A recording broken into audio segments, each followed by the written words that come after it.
өтө жогору пайызга дагы 13-жылы Текебаевдин сүткорлукка каршы деп аты сүткорлукка каршы, заты сүткорлорду колдогон мыйзам кабыл алынып алып, 18-20% менен берип жаткан банктардын үстүнө бул кошумча жөнүнөн эле кошулуп калган пайыз болуп туруп, бүгүнкү күндө ошо банктан кредит алгандардын 70-80% элдер жабыркап, жалгыз үйүнөн ажырап көчөдө калды да. Среднеизвешенный, предельно допустимый деген түшүнүк бар да банкта. Предельно допустимый, значит, ушул чектен ашпаш керек дегенчи. Ошону Улуттук банк баягы банктардын фактически процентин алат да, бар орточосун алып туруп, ушу орточо ушу процент ашпасын деп коет да. Ошол мисалы үчүн 10 болсо, Текебаевдин мыйзамында ошого 15 кошуп эсептелсин деген. Банк аныктаган процентке чыгарган процент 15 кошуп эсептелет деп. Ошондо 10 болсо 25 болуп калат да. Азыр банктардын дагы бир өтө элге кара санатайлык кылганы, өзүнүн тууган уруктарына алды берди кылып сатып алып, ошондон колдон колго өткөргөндөн кийин, анан банк биздин ишибиз жок, сатып алган адам менен сүйлөшкүлө деп, элди бир тараптан эмес, бир канча тараптан эзген фактылар бар да. Кыргызстанда номер 1 болуп жүргөн Темир Сариевдин Салым банкынан жабыркаган элдерди дагы эсепсиз көп.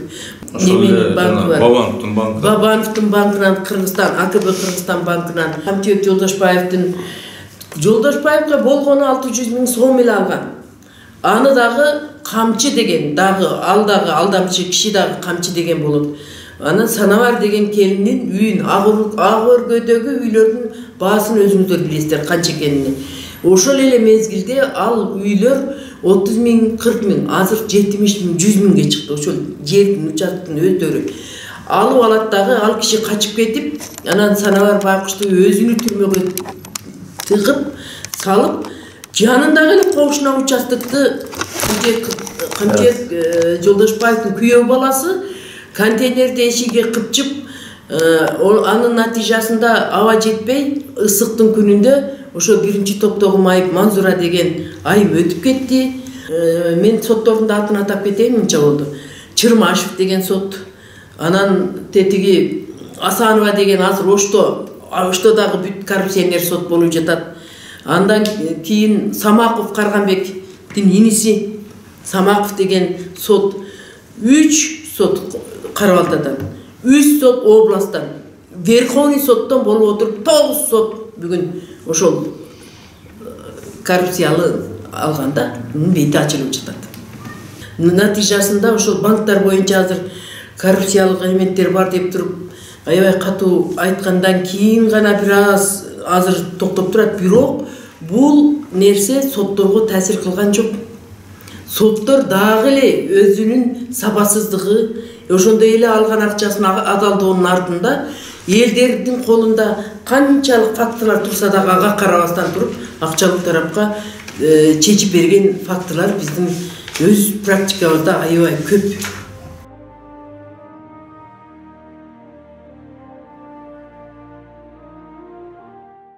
Бизде 5 жолу мындай крупный, чоң стратегиялык программалар кабыл алынды. Бул баягы өнүгүүнүн комплекс негиздери деп 2001 жылы, кедейликти кыскартуунун улуттук стратегиясы 2003 жылкы, жаңы экономикалык саясат деп 2009 жылкы, 2013-2017 жылдардагы туруктуу өнүгүүнүн улуттук стратегиялык программасы деген 13 жылкы. Анан Кыргыз Республикасы туруктуу өнүктүрүүнүн улуттук стратегиялык программасы таза коом дегенчи. Бул 2018-2040 5 жол. Мындан башка жанагы мындай өкмөттүн деңгээлинде башка ар түрдүү бир 100дөн ашык программалар бар да. Ошол программалардын бардыгы эле бир аткарылган жок да. Аткарылган өлчөмү бир 5-10%тен болсо ашкан жок да. Өзү эле бизди мыйзамды аткарбаганга, баягы биз жөн эле популизм эле иштеп атканды бул далил болуп эсептелет да. Ошол аткарылбаган мыйзамдар боюнча мисал келтирип кетпейсизби? Мисал үчүн Атамбаевдин эле эмеси жанагы 13 жыл кабыл алган мыйзамы.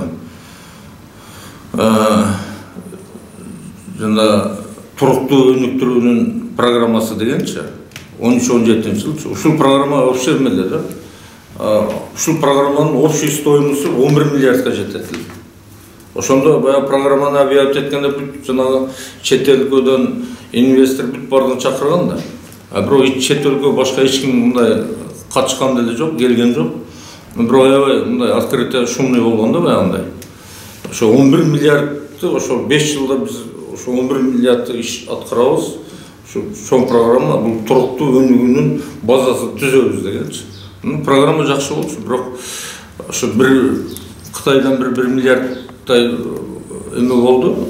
Азырга чейин жана Кытайдан 1,7 миллиард карыз деп жүрөбүз, ошол карыз ошоңа келген да. Эч нерсе эч кандай жыйынтык берген жок да. Бизде эмне үчүн жыйынтык бербейт? Себеби биз программада ура деп жана популисттик айта беребиз, ага эч ким маани бербейт да. Же муну эл сурабайт, же башка кылбайт. Айтылган нерсе айтылган бойдон да калат да. Булардын таасири келип башка мыйзамдардын дагы баягы иштебешине баягы шал сыяктууга алып келип атат да.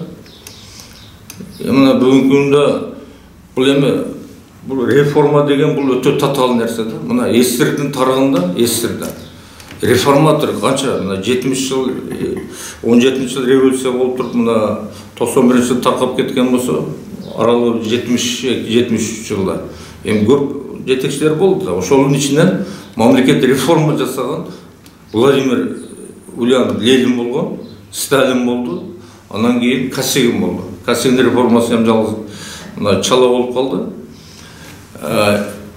Эми реформа дегенде реформа эмне ориентирован? Бул жыйынтыкка. Реформа жыйынтык болбосо, жыйынтыгы жок болсо ал реформа эмес да. Бизде да мына 5 стратегия программа кабыл алдык, бирок жыйынтыгы жок болду. Эч ким муну азыр программа деп эстебеген деле жок да. Вот ошол да. Ошол менен эме кылат. Эми ушул жанагы Косыгиндин эмеси программасы. Билесиңер, баягы 65-жылдары Хрущев бийликтелер баягы адамдар жана арпа ун жеп ушундай болуп калган го. Анан ошондон кийин Косыгин келди. Косыгин 16 жыл баягы Совмин председатель болду, ал мамлекеттик жетекчи болгон жок. Бирок реформасы аябай мына азырга чейин эсирдин өнүккөн эмеси ушу 60-70-80 жылдыркы периодду айтат да. Биз Кыргызстан боюнча айтсак жакшы болот эле. Ошол мен ошону пример кылып атам. Ошондой кишилер болгондо, анан ошонун программасын мына эме Ден Сяопин алды дагы. Бирок мен бир нерсени айтып коеюн мындай, бул тарыхый эме да эми. Косыгин дагы, Ден Сяопин дагы 70 эме 2004 эме 1904 төрөлгөн да, экөө 1 жылда төрөлгөн. Бирок Косыгин 76 жашында 80 жыл өтүп кетти. Ден Сяопин 97 жыл өттү, 92 жылчы. Зато ошо өлбөгөн, жашабаган периодунда Кытайды тургузуп кетти да. Баягы комплекс, өнүгүүнүн комплекс негиздери агана бүгүнкү чейин эч кандай эме жок. Ошол боюнча кыскача айта кетпейсизби? Кандай сиздин программа боюнча кандай өнүгүш керек мамлекет? Мамлекет биринчи азыр эми аламдаштыруу мезгилинде атабыз. Аламдаштыруу мезгилинде бир гана адам, бизде адам деген гана нерсе туш керек да. Адамдын сапатын жакшыртуу. Азыр аламдаштыруунун негизи принципи ошол да. Адамдын сапатын кантип жакшыртабыз? Биз ага тиешелүү биринчи образование беришибиз керек. Билим. Ден соолук беришибиз керек. Улуттук жана эмелерибизди беришибиз керек. Өлкөдө жанагы маданиятын келтиришибиз керек. То есть адамга толук шартты түзүшүбүз керек да. Ошол эми бизде баягы балуу эмеси бирлиги жанагы ар бир адамга өндүрүлгөн продукция менен балып атат азырча. Мына кээ бир мамлекеттерде азыр 200 миңге чейин жана ички дүң продукция өндүргөн кишилер бар да. Эме мамлекеттер бар да. 200 миңге чейин. Болбосо 50 миңден жогору да. 50 миң, 60 миң, 100 миң депчи. Ошондо бир адам баасы 2000 100 миң доллар болсо, мына мисалы Сингапурда 100 миңден ашат да. Бир адам. Бизде быйыл 1900 доллар болду. То есть бизде адамдын баасы жок. Себеби бизге түзүлгөн адамга шарт жок. Кем багал, башка дегендейчи. Жок, ошону ошолорду кылыш үчүн биз реформа деп ошону айтат да. Мына бүгүн быйыл биздин адамдардын жашоосу мына 1900 доллар өндүрүп атабыз.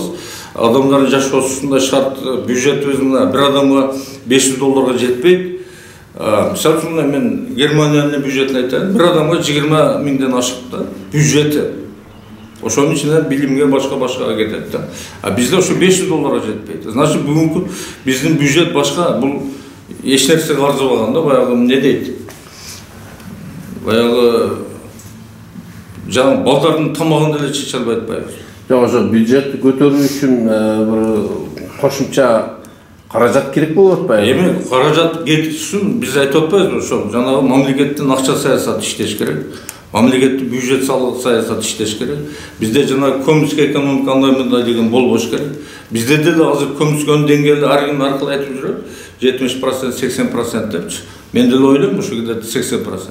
А эгер 80% чыккан болсо көмүскөдөн, бул акча деген, биз азыр акчаны ар жерден акча карыз сурап жүрөбүз. Бизге карыз алыштын акчанын кереги жок да, эгер биз акча саясаты иштетсек. Мына мен конкретно айтып берейин. Эми биз качан кечен ушинтип жүрө беребиз да, бир мындай колубузда турган өзүбүздүн мүмкүнчүлүктөрдү пайдаланбайчы. Мен өткөндө да айтсам керек. Бизде бүгүнкү күндө денежный масса деп коет, акча массасы. Эми көп түшүнөт да, бул акча масса болсо инфляция башка депчи. Бул акча деген эмне өзүчө? Акча деген бул ошол мамлекетте биздин өлкөдө деме, өндүрүлгөн продукция, товар, ошо анан кийин бири-бирибизге көрсөткөн кызматтардын эквивалент суммасы бул акча болуш керек. А бизде азыр эгер тенебой башка жок болмосо 40 миллиардтай болуш керек. 40 миллиардты азыр бүгүн 90 менен эсептесек, где-то 4 триллионга чейин болот да.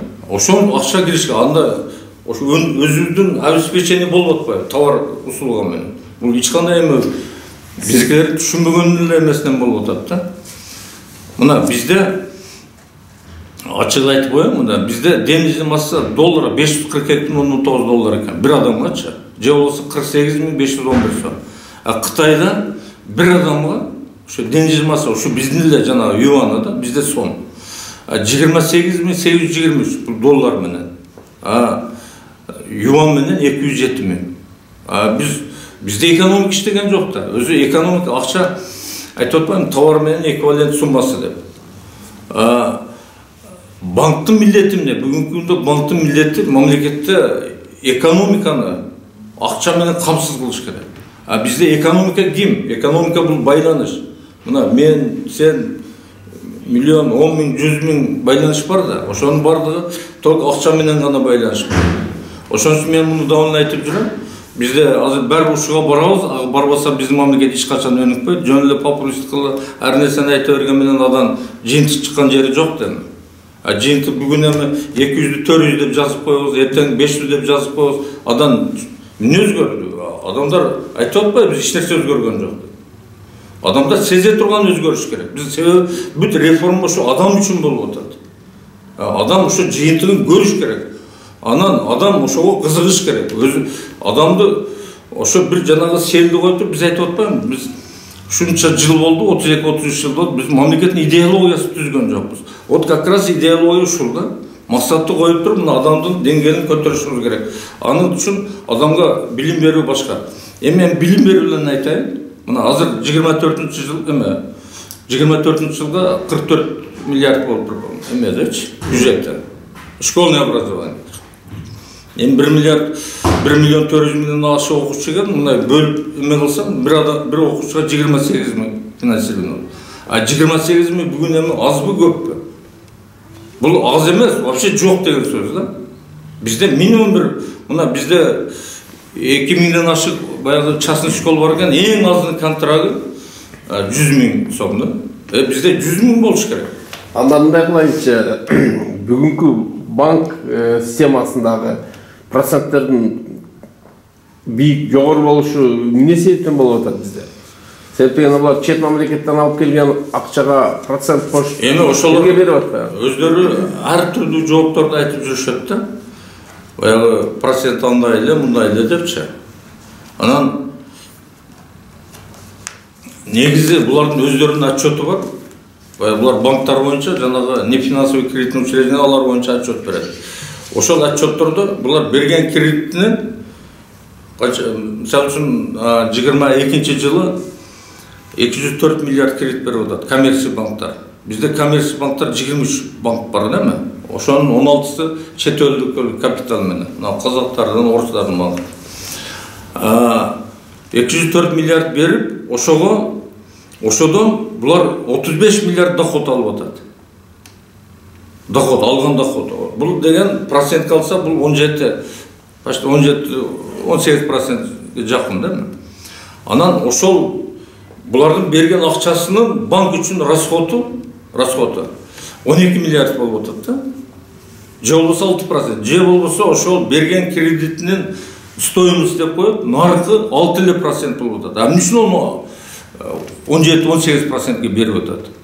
Карасаң, таза пайда мындай жок да. То есть бизде банктардын надзор жок да. Бир эки адамдын банктар частный болуп атпайбы? Ошолордун пайдасына коюп бергенде, калгандай процентти коюп туруп, тоноп башка кылып атат да.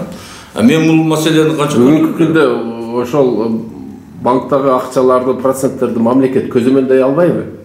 Көзөмөлдөө мына ушул анализден көрүнүп турат, көзөмөлдөгөн жок да. Жок, бул улуттук банк ошого көз салбайбы? Ошо улуттук фонктун функциясы.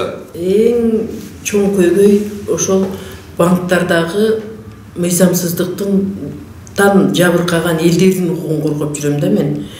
Биздин практикада биз 15 жылга жакын убакыттан бери бул банктан жабыркап эмне себептен деп анан изилдей баштадык биз. Булар эмне себептен десек, өзү жана Абдымалик Аксакал айткандай эле өтө жогору пайызга дагы 13-жылы Текебаевдин сүткорлукка каршы деп аты сүткорлукка каршы, заты сүткорлорду колдогон мыйзам кабыл алынып алып, 18-20% менен берип жаткан банктардын үстүнө бул кошумча жөндөн эле кошулуп калган пайыз болуп туруп, анан натыйжада 38-50-60га чейин пайыздар көтөрүлүп кетип, азыр менин ушул көзөмөлүмдө, менин коргоомдо жүргөн элдердин 70% ошол өтө жогорку пайыздагы немелерди төлөй албай, өзүңүздөргө маалым болгондой, бир канча жыл кургакчылык болду элде, андан кийин ковид болду, ал мезгилдерде да соода саттык иштери болбой, алар эл төлөй албай калып, андан кийинки баткен окуясы болду. Ошолордо да мамлекет жеңилдик беребиз деп алып, 1 ай 2 ай алдап коюп эле элди, кайра эле ошол пайыздар, пениялар 2 эсе 3 эсе ашык болгондуктан бүгүнкү күндө ошо банктан кредит алгандардын 70-80% элдер жабыркап, жалгыз үйүнөн ажырап көчөдө калды да. Бизде мыйзамсыздык иштебегендиктен, мыйзамдар иштебегендиктен азыр мындан эми быйылдары мына биздин Камчет Кыдыршаевич аябай катуу көтүп, ушу биздин үндөрүбүз жетип, анан ар кандай элдердин арыздары өзүнө дагы түздөн түз барып, натыйжасында ошол банктар боюнча азыр коррупциялык элементтер бар деп туруп, аябай катуу айткандан кийин гана бир аз азыр токтоп турат. Бирок бул нерсе сотторго таасир кылган жок. Соттор дагы эле өзүнүн сапасыздыгы, ошондой эле алган акчасын адалдоонун артында элдердин колунда канчалык фактылар турса дагы ага карабастан туруп, акчалык тарапка чечип берген фактылар биздин өз практикабызда аябай көп. Мен сөзүм куруу болуш үчүн далилдүү фактылар менен айтайын. Мына биздин жакында эле азыр талаада жүрөт Осмонова Назира деген кызыбыз бар да.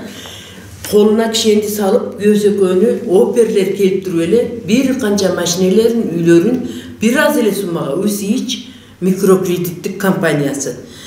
Анын үйүн, мүлкүн, 2 үйүн, машинелерин алып алганы аз келгенсип, ошол эле микрокредиттик компанияда Кудайбергенова Гүлжамила деген айымдагы жүрөт биздин коомдо. 250 миңди сырттан эле, көчөдөн эле кол койдуруп алып, төлөп бүтсө, ал бечаранын үйүн алып коём деп жүрөт. Азыр 9 адам жолдо көчөдө калып жүрөт. Андан сырткары Асел деген Капитал Плюстен неметкен автовокзалда 1-топтогу майып сиңеси бар. Апасы ошол үйүн алдырып койгондуктан апасы инсульт болуп жатып өтүп кетти. Азыркы күндө дагы ушундай акыбалда колдон колго өткөрүп сатып жиберип, ал дагы өтө коркунучта. 70-деги Рыскүл эже мына кыштын 13 декабрда жалган документ менен Ашыркожаева деген сатып алдым деп 5-6 сатып алуучулар. Азыр банктардын дагы бир өтө элге карасанатайлык кылганы өзүнүн тууган уруктарына алды берди кылып сатып алып, ошондон колдон колго өткөргөндөн кийин анан банк биздин ишибиз жок, сатып алган адам менен сүйлөшкүлө деп элди бир тараптан эмес, бир канча тараптан эзген фактылар бар да. Азыр эми банктар алып аларга сатып, анан чындыгында текшерип келгенде алды берди сода сатык болгон эмес.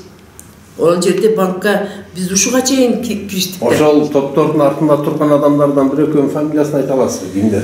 Ошол топтордун артында ошол кылмыштуу элементтердин кылмыштуу топтордун артында тургандар эле экс-депутаттардын банкы, экс-чиновниктердин банкы, азыркы мезгилде деле мына Темир Сариевдин Салым банк деген микрокредиттик компаниясынан жабыркап, ошол эле элдер карайлаганда бир банктын карызын жабам деп экинчи банкка чуркайт экен да. Ошо Салым банктан алып азыр Темир Сариевдин мына азыр аябай аппакай кожой Кыргызстанда номер один болуп жүргөн Темир Сариевдин Салым банкынан жабыркаган элдерди дагы эсепсиз көп.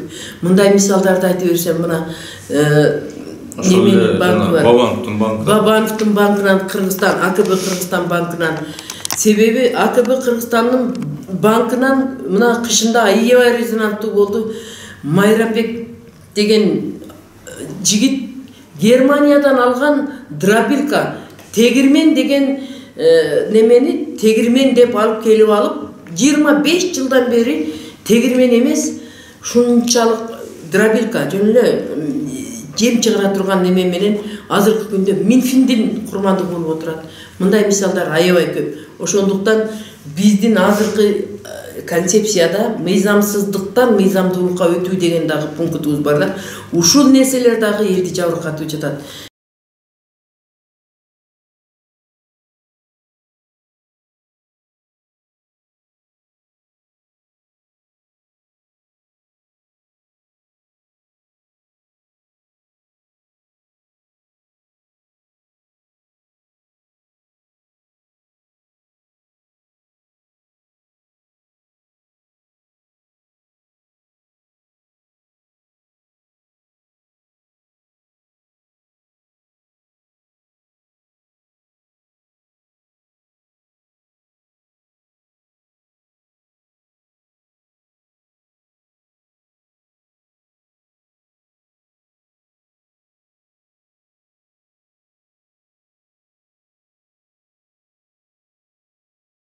Азыркы күндө дагы алардын ошо кыздары жашап жаткан үйгө сотко берген экен. Сотко аябай фактылар менен берип, биринчи инстанциядан жеңип чыкты, экинчисинен да жеңип чыкты. Мына адилеттүүлүк бар орнуп бара жатат акырындык менен. Ошентип ошол бир үй бүлөнүн апасыны сактай албай калдык. Ажалы жеткен экен. Азыркы кыздарыны үйүнү сактап бердик биздин коом. Ушул мыйзамсыздыктардын айынан колдорунда документтери туруп, бир башка коррупциялык элементтердин негизинде азыр Муратов Сулайман деген биздин коомдук уюмдун активдүү менин орун басарым жабыркап жүрөт. Азыр ал бир үйдүн айынан, бир курсактын айынан бир коррупция 22 кыргыз улутундагы кызматкерлердин бет ачылып жатат да, мыйзамсыздыктын айынан. Эми алардын тагдыры кандай болот, буюрса ага дагы күрөшөбүз. Ал боюнча кыскача айтып кетпесизби? Ушул азыр 14 жылдан бери байкуш бала кирбеген эшиги, чуркабаган жери, 2 жолу жогорку соттон жеңилип, кайра чыркырап, чыңырып, прокурорлорду сөгүп, тээп жүрүп, анан өзү азыр такшалган неме тергөөчү болуп калды. Ошол өзү кошулуп текшерип, тергечип отуруп, УВДнын жетекчилерини, РОВДнын жетекчилерини биз коомубуз кийлигишип, Адмирал Аксакал баарыбыз чогуу барып, анан 2 тергөөчүнү бекитип берип, биздин коомдук уюмдун практикасы да бул. Ошол биз немени Муратов азыр өзү ошо 30га жакын госрегистрдин кызматкерлерин, соттордун документ секретары катышпайган секретардын колуну коюп жасалма түрдө ал келип азыркы күндө тергөөдө мен катышкан эмесмин, бул менин колум эмес деп таанып жатат. Ошондой биз практика, ошондой кылмыштуу топтун бетин ачып атыптыр да. Бети коррупциянын бетин ачтык да. 12ге жакын, 12ден ашык госрегистрдин кызматкерлери ушу бир рестораны бар, Умаров деген жигитке алып бериш үчүн ушул ал жер бекен эмне боюнча? Үй боюнча да Карабалтада. Bir $8.000 өткөн. Каганını залогко задатык катары берген да. Ошол $8.000 үчүн 30 Кыргыз улутундагы биздин чиновниктер, соттор, мамлекеттик кызматкерлер ошол бир курсактын бир немеге кул болуп сатылып бүгүн шерменделери чыгып отурат. Жакын арада Кудай буйрса аны дагы бүтүн коомчулукка алып чыгабыз. Ал алдамчы топ ким болгон артында турган? Алдамчы топтун эң башында турган эле ошо биздин соттор да. Соттор госрегистр жалган документти жасап берет. Кайсы район? Карабалта, Жайыл району. Ал жасап берген документти соттор, мен соттордун атын атап кетейин, мынча болду. Чырмашев деген сот, анан тетиги Асанова деген азыр Оштодагы бүт коррупционер сот болуп жатат.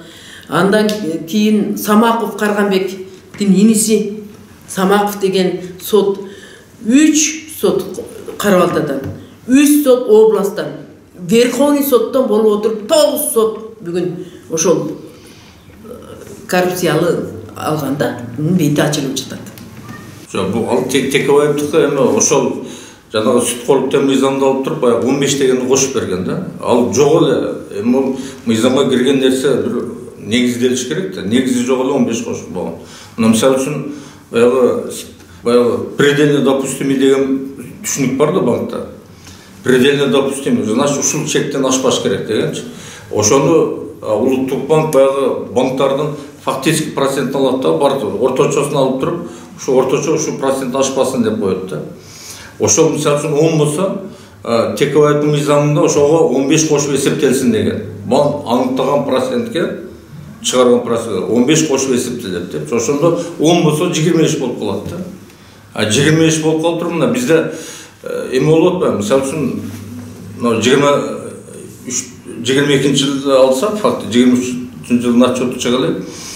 Жанагы кредитный союздар, аларда 35 миллиард кредит берип атпайбы? Алардыкы 28%, банктардын берген процент 17 болуп. Ошонун айырмасы 8 да. А бирок экөөнүн мыйзамы бир эле. Бир эле мыйзам менен иштейт. Бул жерде көрүнүп турат да, көз мындай коррупция канчалык деңгээлде экенинчи. Туура. Ошон үчүн бул жерде кимдин крыша дешиңди билбейсиң, вообще. Бардык чөнөмдү мамлекеттик көзөмөл эч кандай жок да. Баягы эгер Конституциянын 35-чи беренеси иштеген болсо, значит мамлекеттик органдар допускает да. Ошолордун баягы аракетсиздигинен же мыйзамсыз аракетинен ушул нерселер болуп атат. Значит, эгер ар бир зыян тарткан адам мамлекеттен төлөтүп алууга укугу болсо, значит мамлекет төлөп бериш керек да. Эки ооз кошумчалап кетейин. Ушунчалык биздин өлкөдө мыйзамсыздык күч алгандыктан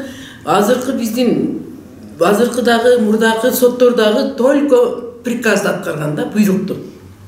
Ошонун негизинде канчалаган элдердин укугу тебеленип, буга мисал мына Кадамжай районунда Ботаяров Абдымалик Камбарович деген биздин мыкты жоокерибиз болгон, Афганистанды коргоп келген, Баткен согушунун ардагери, Баткендеги Афган согушунун ардагерлеринин ушунчалык авторитетин көтөргөн мыкты жигиттин үйүн тартып алып жатат да, мыйзамсыз түрдө эле. Бүгүнкү күндө үйүн тартып алып, жалган жала жаап, 3 жашар баланы күбө кылып, бербеген акчаларын бердик дешип, ошол адамды бүгүн жараксыз кылып, экинчи топтогу майып, октябрь айында үйдөн чыгарып салды.